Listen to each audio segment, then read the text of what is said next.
Still twittering. Rob a Slim Show. Hey there. Mary. This is Mary Prankster. May I speak with Robin Slim, please? Hold on, I'll get him. Mary, how are you? How are you doing? Good, good. How's everything? Everything is everything, as they say. Can you hear me okay? Is this a good connection? Are you receiving me? Yeah, it sounds a little like off, but we can hear you for the most part. It just seems like it's cutting. A little off how? What? It's cutting in and What out. can I do? Cutting How out can a I? little bit. Oh no. Okay. Yeah, it's cutting in a little bit when I hear you as well. Fuck. Do you think it's that solar flare? Probably. Could be. A lot of slow. Did you read about? No. When was Yeah, the solar flare? There were two giant solar flares apparently today, like within hours of each other, and they knocked out ham radios, which I'm sure was super inconvenient for like dozens of people. For a lot of nerds. I'm sorry? For a lot of nerds. Exactly.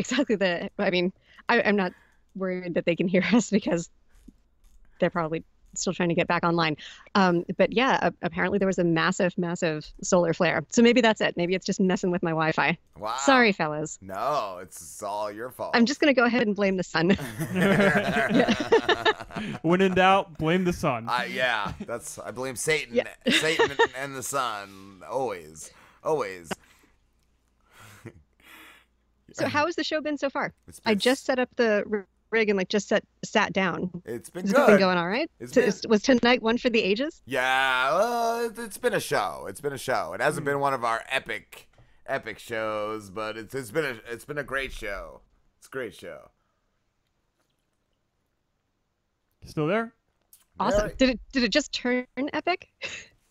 Is now when it really just kicks into high gear? think This is like yeah. This is the season 7. The season 7, we're jumping the shark. We're jumping the shark right now. We're gonna jump straight to season 7 and then cancel.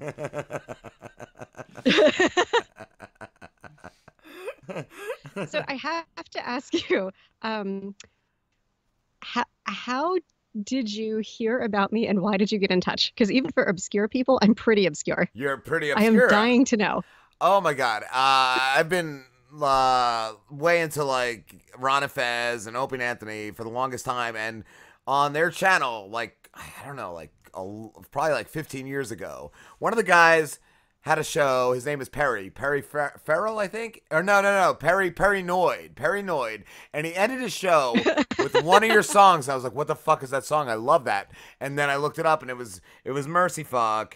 And then I think Ron had you on, Ron Bennington.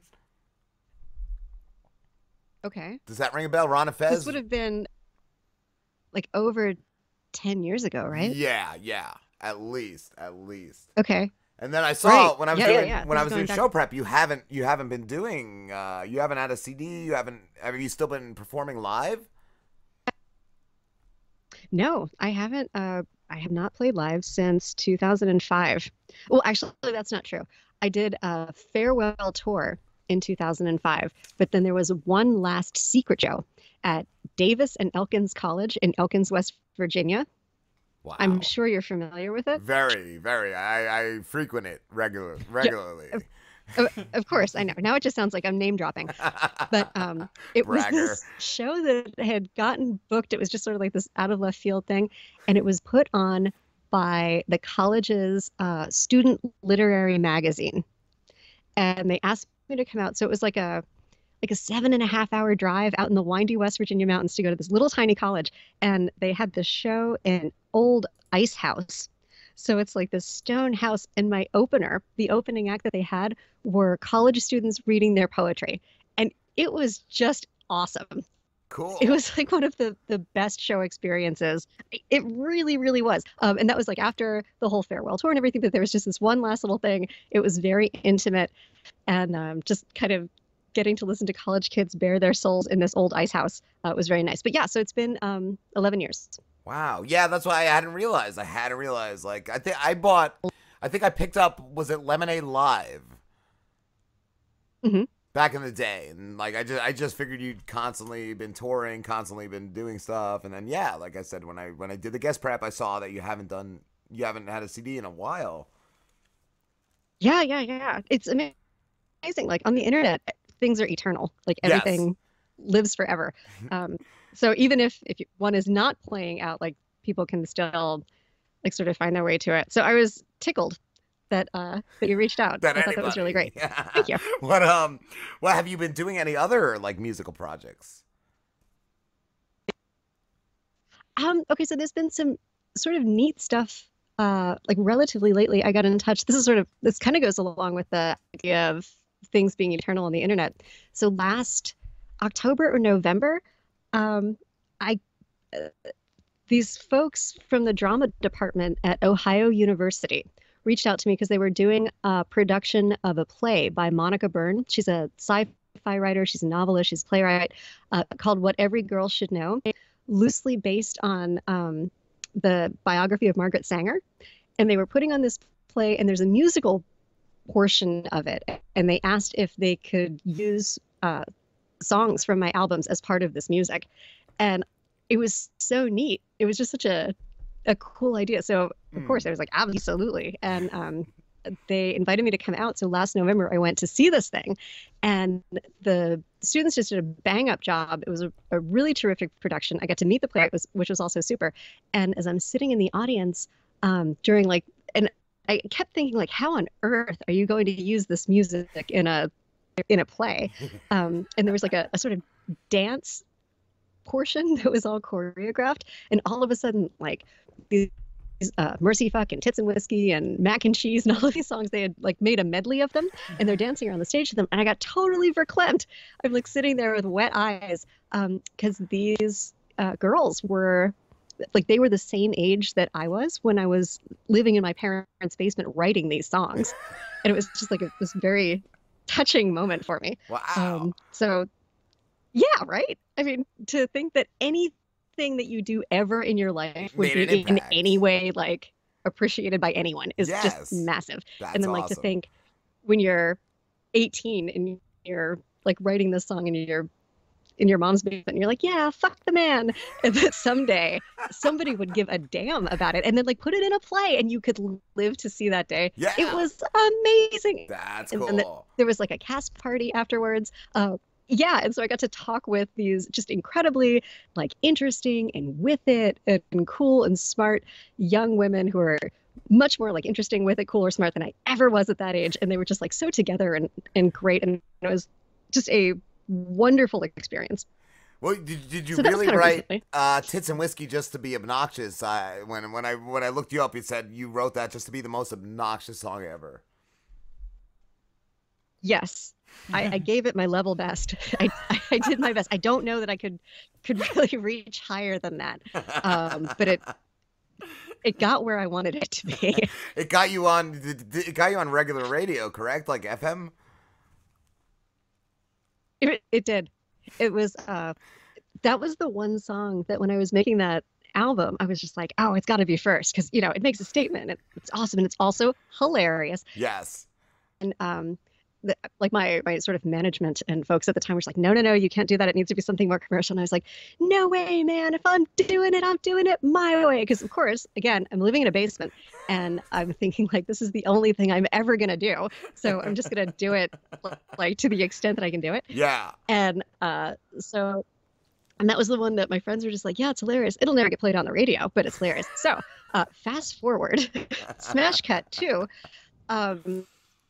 I took this CD that I had made that I remember like just when it was done, I held it in my hands like a baby bird and just marveled over it. Like I couldn't believe that it was actually real. And I sent out copies to all of the local radio stations on this total Hail Mary pass. Like maybe somebody would listen to this and like it would get played on the radio, like not having any idea of how that stuff kind of worked. And it just so happened that like the biggest at the time rock station in the mid-Atlantic had just hired a new morning DJ, and someone had passed him a copy of my CD because it had a lot of like Baltimoreisms, and it was just kind of like I don't know if they gave it to him in the orientation packet. Like, here's your benefits information. Here's a CD it's your from a severance local artist. package, you bag of shit. Exactly. And he thought it was funny and gave it to his producer so they could bleep out all of the bad words. And so they bleeped out 2/3 of the song. And one day my booking agent called me up and he's just like, holy shit, Mary, they're playing Tits and Whiskey on the air. And I was like, what?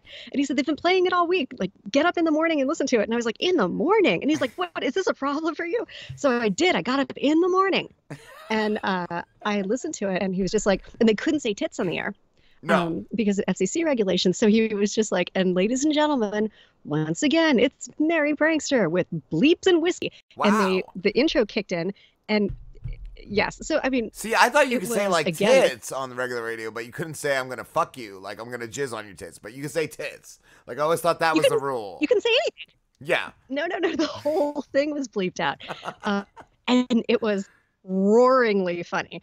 And all of a sudden it was just like this, like, you know, because I was also still living in the basement at the time. And I was just like, this is the ultimate wish fulfillment fantasy. It's never going to get better than this. Yeah. And then that DJ, Lou Brutus, who's now with Sirius, so he went on to do things.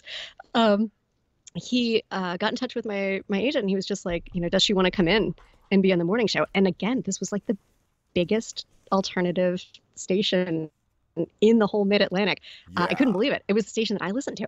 And I was like, yeah, sure. So again, I got up in the morning again. And it was just a really big deal at the time. And went into the station and he had heard that I had gotten banned from venues in Annapolis, which is where I'm from originally. Yeah. That's a whole other story. True, but a whole other story.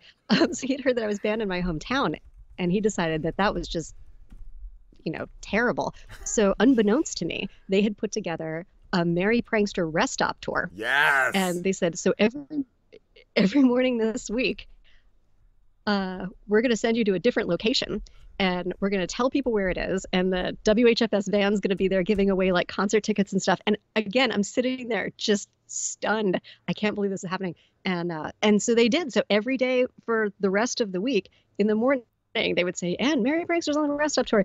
It was the kind of publicity that, I mean, it was unbelievable. And this was also, oh God, what year was this? It was like 1997. Wow. So terrestrial radio was it. Oh yeah, I'm like super old. Yeah, me too. So there was no. Did you find that out in your pre-show research? Yeah, too? no, I know. I'm old. I have always known I'm old. Yeah, no, like that's like high school. Like I was already graduated in '95. So, yeah. Just dead. The silence. 90s were a good time. Yeah, it was a good time to be alive. So like back in those days, there wasn't really an internet. There was like Netscape, and there wasn't satellite radio, and there wasn't podcasts. You know, it was kind of terrestrial radio, or we used to send out postcards. Oh my God, I sound like Abe Simpson. They had their own stamps. They had their own fucking stamps, those postcards. I know. That's when we tied an onion to our belt and we sent out our postcards so people could come to our shows. But yeah, so this was back in the days. It was fantastic and it completely launched my career. Cool. That was a long story. But I know you shut Did you down. even ask a question? Yeah, I don't even know. I don't even know at this point. But didn't you shut down the fucking Baltimore highway? Like, what was it? The Baltimore Washington Parkway? Didn't you shut it down with your concert? Baltimore Washington. Yes, this was it was on. These are such lovely memories you're taking me back to. Yes, the first day they sent us out to a pull off. It was like a park and ride or something. On the Baltimore Washington Parkway, which is if you're not familiar with the Mid-Atlantic, it's a major artery. It does go between Baltimore and DC. It's always crowded. Rush hour is worse. And this was right in the peak of the morning rush. So I was standing on top of their radio van, and it has like a giant radio station logo on it. I'm playing the guitar. It's a spectacle that you don't usually see on the parkway, and it caused a huge backup and of about 5 miles. Like there were no injuries, There were no fatalities, there were no accidents, but people were stopping to see what was going on with this. And other people who were listening to the radio were pulling off because they could get, concert tickets or radio swag or whatever. And so, yeah, the state cops came up and they told us politely but firmly if we ever did that again, we would be arrested, like promptly. So they had to start getting creative about where they sent us. And we got sent to, it was the wastewater treatment plant in Dundalk. We got sent to DuPont Circle in DC. There were a couple other places too, but it was great. And folks would actually come and, on their way to work, pull over to the side of the road and hear a couple tunes and go about their way. So it was awesome. Wow. Totally awesome. That's cool. Wow. Who are your biggest influences musically? Oh gosh. I don't know that any of it would like be sort of apparent in the music they end up making. I sent you that list just randomly of albums that I thought was perfect. Yes. Like perfect albums. I'm usually like more of a song person. Like if I hear a song, I'm like, oh, that's solid. I'm more of a song person than I am an album person, and more of an album person than I am an artist person. But like there are some sort of titans. Walter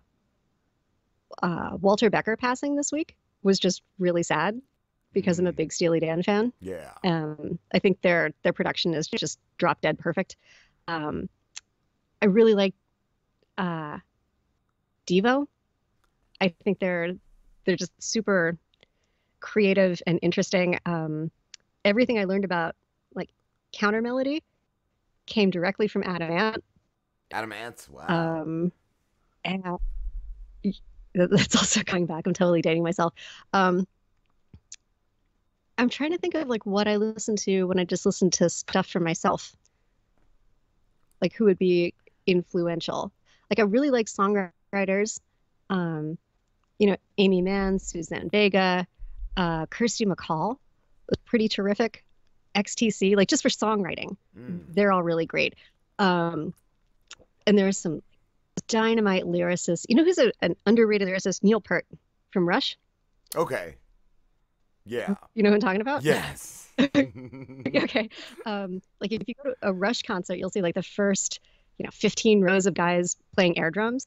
You don't see a lot of guys doing air lyrics, but his lyrics are really good. Yeah. Let's see. And all of the like people who were in their 20s in the 90s stuff too, like the Pixies and Morphine. Yes, the Pixies. You totally remind me of that kind of genre. Like just I don't know why. Oh really? Yeah, like I compare you to like the Pixies. Oh, that's really nice. Thank you. No problem. Oh, the Dead Milkmen. I thought the Dead Milkmen were great. Did you ever get into them? Yes. I mean, they're not only their songs are really creative. Like they were sort of, they were kind of under that whole like goof punk thing, but their songs were really creative and the musicianship was really terrific. When their guitar player passed away, that was back when I had the band and everything. Like we had a little R.I.P. Dave Blood banner up on our website for a while just to give him his props. Yeah. I think that's it. And then I'm trying to like go through my playlists mentally. Were you a fan of Gigi Who Allen? else do you hear? Gigi Allen, even though his name makes his way into a song, the music, not so much. Yeah. When I was like, when I was really trying to, like initially starting out, my strategy for approaching being a professional musician was just to read a bunch of biographies, like as if I could like, get it by osmosis. So I would read biographies and like rock and roll books and books about bands, like Mansion on the Hill and Motley Crue's The Dirt and all of that stuff, to try and Hammer of the Gods, like to sort of steep myself in the literature, in the canon. Why I thought that would work, I don't know. But so I read a lot about, Gigi Allen. He fascinates me. He was an animal. Not that you remind me of Gigi Allen, but he was a savage.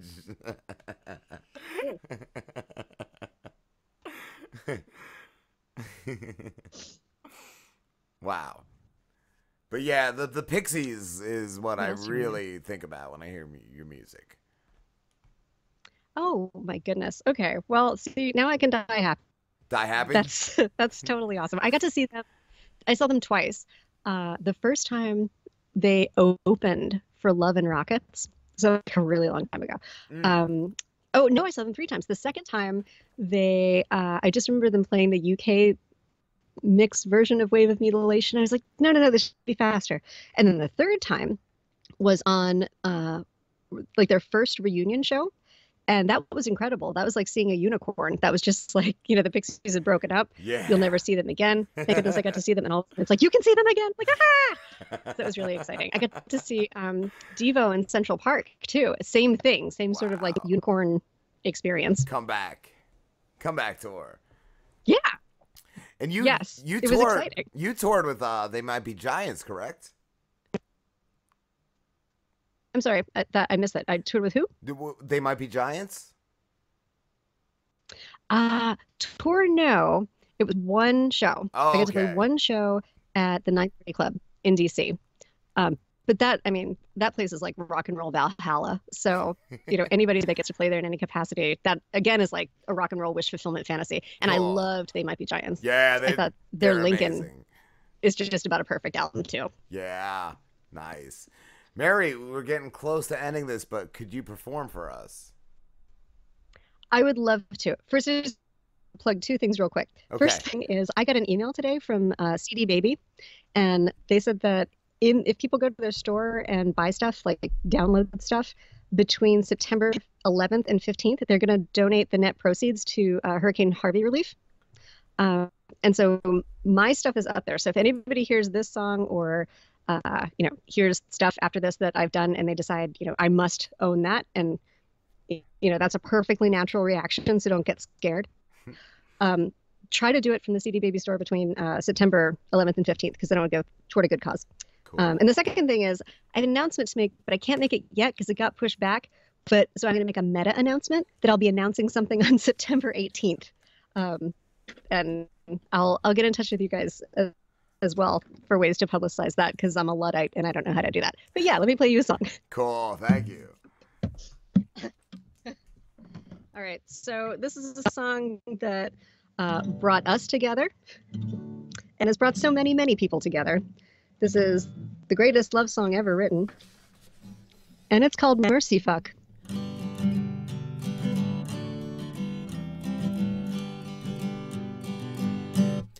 I'm not amused anymore, and nothing's amused anymore.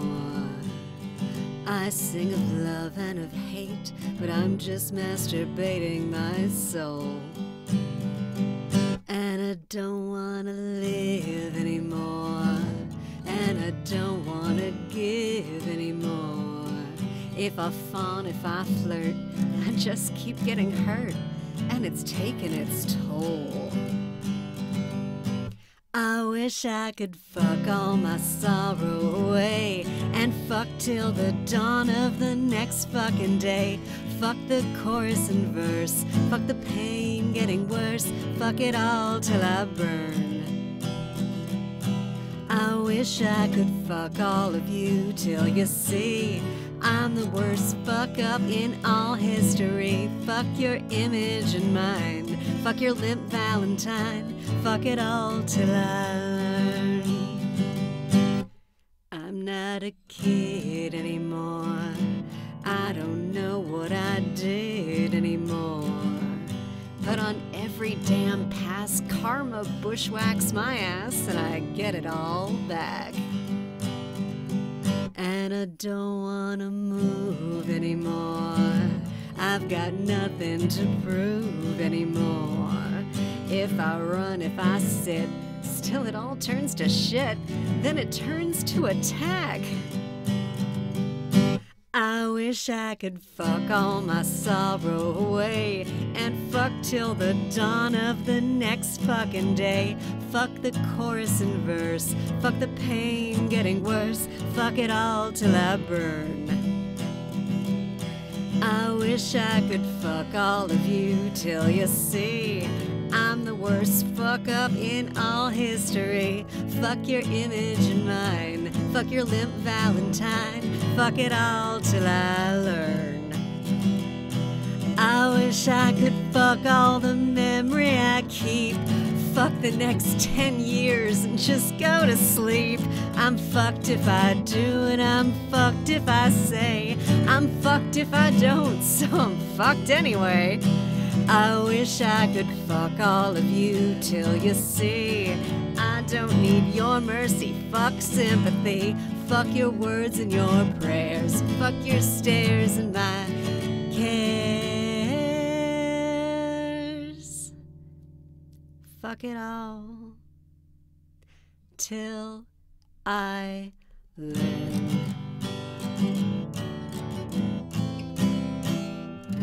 Wow. Thank you. That was fucking amazing. Thank you. It is absolutely my pleasure. Where can everybody find you, Mary? Where can you find me? Yeah. Was that the question? You can find me where you least expect me. You can find me on the eternal turntable of the internet. You can find me on an island like Luke Skywalker at the very end of Force Awakens.